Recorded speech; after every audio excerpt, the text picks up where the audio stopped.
সাপা Vietnam আর চায়নার একদম বর্ডারে অবস্থিত এই ছোট্ট সুন্দর পাহাড়ি শহরটির মধ্যে এমন একটি মাদকতা আছে যে আমি যদি কাছাকাছি থাকতাম তাহলে বছরে দুবার তো নিশ্চয়ই আসতাম।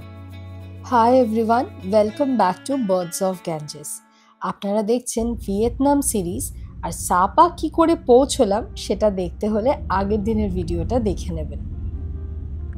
ভোরের অন্ধকারে যখন শাটলে করে সাপা টাউনে গিয়ে পৌঁছলাম তখন বেশ বৃষ্টি পড়ছে, চারিদিক মেঘাচ্ছন্ন আর প্রচণ্ড ঠান্ডাও লাগছে।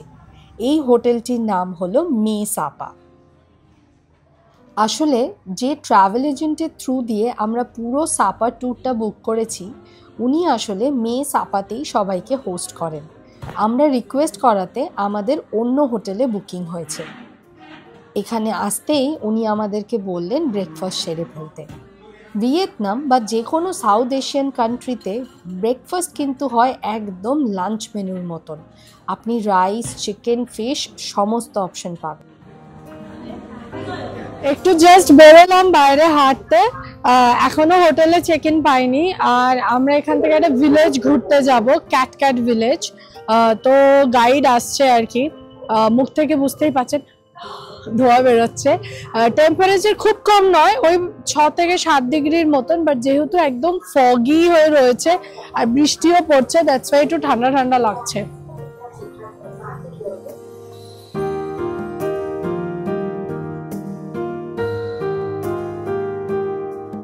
এত ঠান্ডা আর বৃষ্টিতে বাইরে থাকা মুশকিল, তাই আমরা ঢুকে পড়লাম একটা কফি শপে।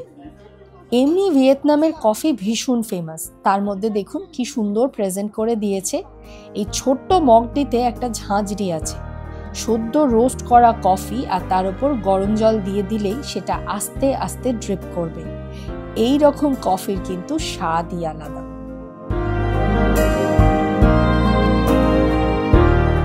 মোটামুটি আরও 1-1.5 ঘন্টা অপেক্ষা করার পর আমাদের গাইড এলো ক্যাট ভিলেজ নিয়ে যাওয়ার জন্য। কিছুটা যাওয়ার পর গাড়ি থেকে নেবেও পড়তে হলো, কারণ সামনে নাকি ধস নেমেছে। ভিয়েতনাম কিন্তু ভীষণ টাইফুন প্রোন এলাকা, তাই এখানে প্রত্যেক টাইফুন সিজনে মারাত্মক কিছু টাইফুন আসে। গত কিছু মাস আগে ইয়াগি বলে একটা টাইফুন চায়না থেকে শুরু করে ভিয়েতনামে সাংঘাতিক তাণ্ডব চালিয়েছে। এখন যা ধ্বংস দেখতে পাচ্ছেন সেগুলো সেই ইয়াগিরই ফেলে যাওয়া ধ্বংসস্তূপ। মানছি প্রকৃতি মাঝে মাঝে খুব ডিস্ট্রাকটিভ, কিন্তু সুন্দরও তো বটে। এই সৌন্দর্যের জন্য কিন্তু আমি একটু রিস্ক নিতেই পারি। পাহাড়ি শহর, এখানকার মানুষ, তাদের জীবিকা, তাদের কঠিন লাইফস্টাইল, এই সমস্ত জিনিস আমাকে ভীষণভাবে আকর্ষণ করে। এরা কিন্তু আমাদের মতন শহুরে মানুষের থেকে অনেকটাই ইউনিক হয়। গ্রামে ঢোকার মুখে কিছু দোকানে ভীষণ সুন্দর সুন্দর আউটফিট ছিল, বুঝতেই পারলাম এগুলো এখানকার ট্রেডিশনাল বিয়ের সাজ। চাইলে আপনি ভাড়া করে এগুলো পরে ছবি তুলতে পারেন। এই গুবদু গাবদু বিড়ালটাকে দেখে যা মিষ্টি লেগেছে না, পাক্কা এরই নামে এই ভিলেজটার নাম হচ্ছে ক্যাট ভিলেজ। তবে এটা কিন্তু কোনো ভিয়েতনামিজ ব্রিড নয়, ব্রিটিশ শর্ট হেয়ার। চলে এসেছি আমরা বান ক্যাট ভিলেজ।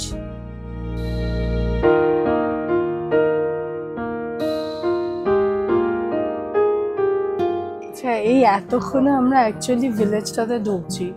এতক্ষণ দোকানপত্র শুধুমাত্র আশেপাশের ছিল। ওই বাবারে, কতগুলো সিঁড়ি নামতে হবে, পা ব্যথা নিয়ে। আমাদের যা পায়ে ব্যথা হয়েছে না মুয়াকে উঠে। এখানে এসে না দার্জিলিং এর মহাকাল মার্কেটের কথা খুব মনে পড়ছে। এগুলো কি বলুন তো, ধোঁয়া দিয়ে কন্টিনিউয়াসলি শুকনো করা গরুর মাংস আর বাফেলোর মাংস। দেখতেই যা বিচ্ছিরি, খায় যে কে সেটা ভগবানই জানে। পাহাড়ে যারা লোকাল মানুষজন থাকে তাদেরকে হামং বলে, এই যে HAMONG। তো হামং ব্ল্যাক পিপল, যদিও বা তাদের গায়ের রং কিন্তু কালো নয়, হ্যাঁ ফর্সাই, বাট যাই হোক এই ট্রাইবটার নাম হচ্ছে হামং। এখন আমরা এসেছি হচ্ছে তাদের লোকাল ঘর দেখতে।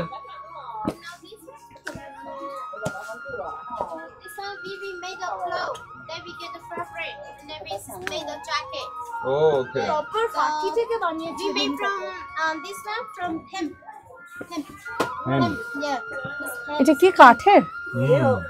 She's weaving. Yeah, now she's O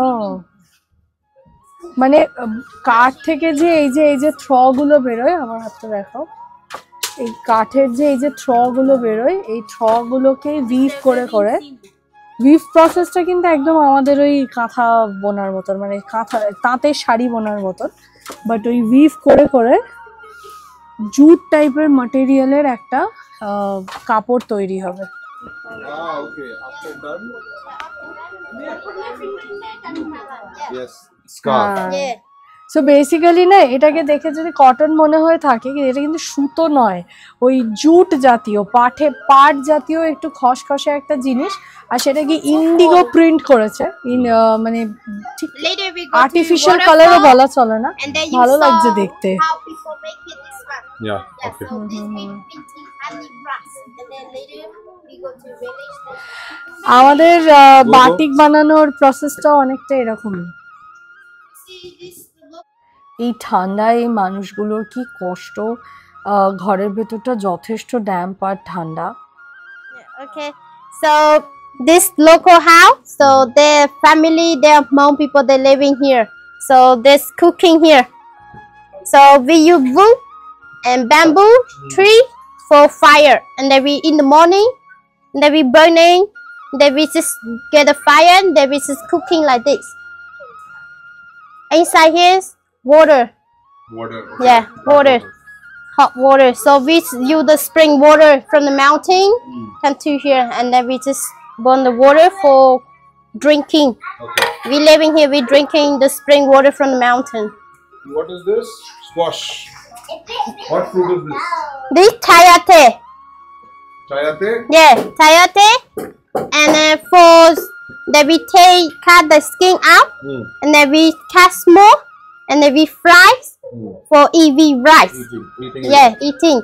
So we now have money buys like a meat every day. So pork chicken just sometimes. We eat this every day. Every time. We Okay. eat this rice for every day. It's a rice. We eat like one day we eat 3 times. Oh. So breakfast rice every day. Lunch breakfast rice every day. Okay. Yeah, and Right. dinner rice every day. And sometimes we killing we chicken for family. For family. Yeah, but sometimes killing chicken, not killing every Not day. every day. Okay. Yes. আহারে, এদিকে ওদের এতটাও পয়সা নেই যে রোজ chicken কিনে ভাত খেতে পারবে, তাই ওই স্কোয়াশ জাতীয় ফলটা দিয়েই ভাত খায় 3 বার দিনে। আর দেখুন বাইরে কত চিকেন রোটেটারি গ্রিলে ঘুরে চলেছে। হাঁটতে হাঁটতে একটি ঝর্ণার ধারের জায়গায় এসে পৌঁছলাম। এখানে পরিচয় হলো কিছু বাচ্চাদের সাথে। দেখে মনে হলো এটা ওদের স্কুল, তবে স্কুলে বই খাতা কম, হাতের কাজের জিনিসই বেশি। উল, সুতো, বিভিন্ন কাপড়, কাঁচি, আর সবাই কি সুন্দর হাতের কাজ করছে। আসলে এই বাচ্চাগুলো জানে যে বড় হয়ে তাদের ইঞ্জিনিয়ার, ডাক্তার বা সায়েন্টিস্ট হওয়ার স্বপ্ন রেখে লাভ নেই, বরঞ্চ সুন্দর হাতের কাজ শিখে যদি সুন্দর কাজ করতে পারে তাহলে নিজেদের এই ট্রেডিশনটা বজায় রাখতে পারবে। এইখানে ছোট ছোট বাচ্চাগুলো ব্রাউন কালারের একটা কালি তৈরি করে সাদা কাপড়ে ব্লক প্রিন্ট করছে। বাঁশের একটি কঞ্চি দিয়ে এদের হাতের কাজ দেখলে বলতে বাধ্য হবেন যে এই ছোটোবেলায় এরা যেটা করতে পারে আমি হয়তো বড় বয়সেও করে উঠতে পারবো না। এই ব্লক প্রিন্টগুলোর ওপরে কিন্তু হবে ইন্ডিগো কালার, আর সেটাও হবে এখানকার চাষ করা নীল দিয়ে। তার মানে বুঝতেই পারছেন কোনো বাইরে থেকে কেমিক্যাল জিনিসপত্রের ইউজ কিন্তু নেই, যা আছে সবটাই একদম ন্যাচারাল পদ্ধতিতে।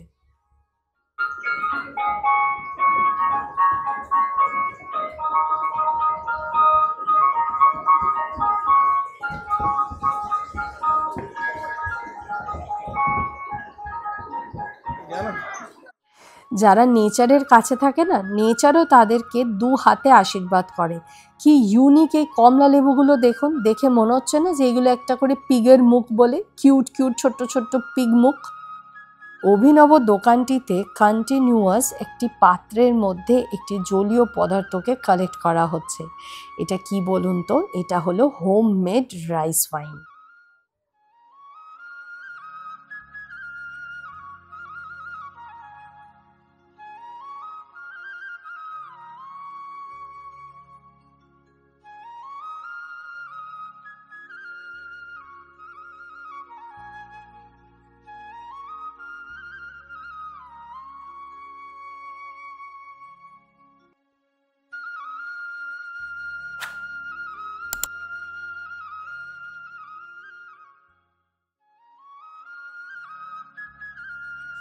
ফাইনালি ঠান্ডা ঠান্ডা লাগিয়ে বাইরে পুরো মেঘাচ্ছন্ন, কিচ্ছু দেখা যাচ্ছে না, স্যাঁতস্যাঁতে বৃষ্টির ওয়েদার। আমরা পৌঁছে গেছি হোটেল, প্রায় 2টো বাজে আর এখন চেক ইন করছি। তার একটু হোটেলটা দেখাই, হোটেলটা ভালো। এটা হচ্ছে আমাদের রুমটা অ্যাকচুয়ালি ভালো। এটা একটা ওয়ার্ড্রপ, লাগেজ রাখার জায়গা। This is the bathroom. Mama, who gave you permission to shoot our room? Okay, look guys. Don't watch this channel. Boycott my mom. She's stealing our room. This is not her room. আর She's এটা stealing our হচ্ছে room. Room, এটা bed, একটা TV আছে, খুব সুন্দর, ভালো। শুধু এবার একটু ভালো গরম জল এলে, উইচ আই থিঙ্ক আসবে। আমি এখন চান করতে যাব। এটা হচ্ছে ব্যালকনি, যেটার থেকে বাইরে কিচ্ছু দেখা যাচ্ছে না, পুরো ফগে ঢেকে গেছে। এটা অ্যাকচুয়ালি একটা মাউন্টেন ভিউ, যদি পরিষ্কার হয় তখন দেখাবো। সুন্দর, আই লাইকড ইট। এই হলো আমাদের হোটেলের ব্যালকনি থেকে ভিউ। মোটামুটি দেখুন বারান্দাটা কিন্তু অনেক বড়, বেশ আরামে বসে এখানে চা খাওয়া যেতে পারে। এই আরেকজন কি একটা দিচ্ছে, এর গালগুলো দেখুন আপেলের মতো লাল হয়ে গেছে, কাশ্মীরের। ও স্পায়ের কার্ড দিচ্ছে, প্রত্যেক হোটেলেই আজকাল স্পা থাকে। আচ্ছা, যেটা বলছিলাম সেটা হচ্ছে যে এই দেখুন পুরো ফগি একটা ওয়েদার। দার্জিলিংয়ের মতন একদম একটা জমজমাট শহর, পাহাড়ি শহর। দার্জিলিং বরঞ্চ আরেকটু উঁচুতে। দার্জিলিং হচ্ছে 2200 মিটার, এটা হচ্ছে 1600 মিটার। তাই খুব যে ঠান্ডা আছে তা কিন্তু নয়, শীতকালে দার্জিলিংয়ে ইকুয়ালি ঠান্ডা পাওয়া যায়। তাই আপনার যদি ঠান্ডার ওয়েদার পছন্দ হয় তাহলেই ভিয়েতনামে সাপা করতে পারেন।